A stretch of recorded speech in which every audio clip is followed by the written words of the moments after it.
sa mainit na mantika, maglagay tayo ng bawang. Hintayin natin mag-golden brown. Kaya lalagay natin yung sibuyas.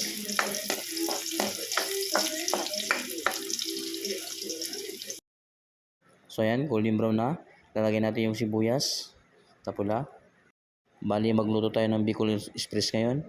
Pero hindi baboy, manok ang gagawin natin.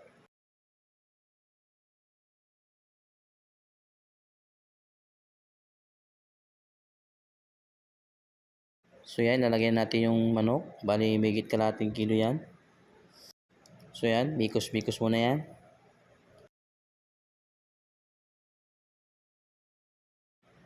Bali, naglagay ako ng asin dito pero konti lang kasi maglalagay tayo ng alamang mamaya. So yan, lagay ko na rin pamintang durog. Hintayin natin mag golden brown, igigisa na natin. Masarap talaga sa karne pag ginigisan masyado. Yung mag-golden brown. Para hindi malansa yung karne natin. Gisa-gisa lang. Mikos-mikos pa yan.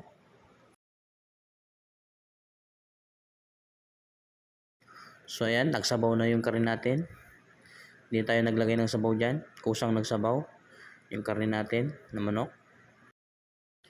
Bali, maglalagay tayo ng bagoong dito na lamang. Nagisa na yan, may timpla na yan.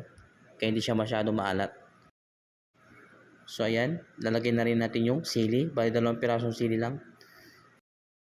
Yung sili, optional lang yan. Depende sa inyo. Kung gusto nyo mas mahang, damihan nyo yung sili. Mas masarap. Ayaw kasi ng asawa ko yung manghang. So ayan, lalagyan na natin yung gata. Bali, nabili ko sa palengke. Pinakayod ko na rin sa piga. Halagang 30 pesos. Maglalagay tayo ng nor cubes. So ayan, hintayin natin magmantika.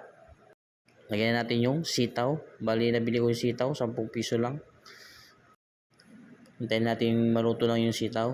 Tsaka pwede na yan. Kasi luto na rin yung karneng manok natin. Try nyo to. Hindi puro baboy. Kung sino naman mag-follow sa Facebook page ko, papalo ko rin siya. Paki-comment naman kung saan nakarating yung video natin. So yan, pwede na lantakan yan. Kain po tayo.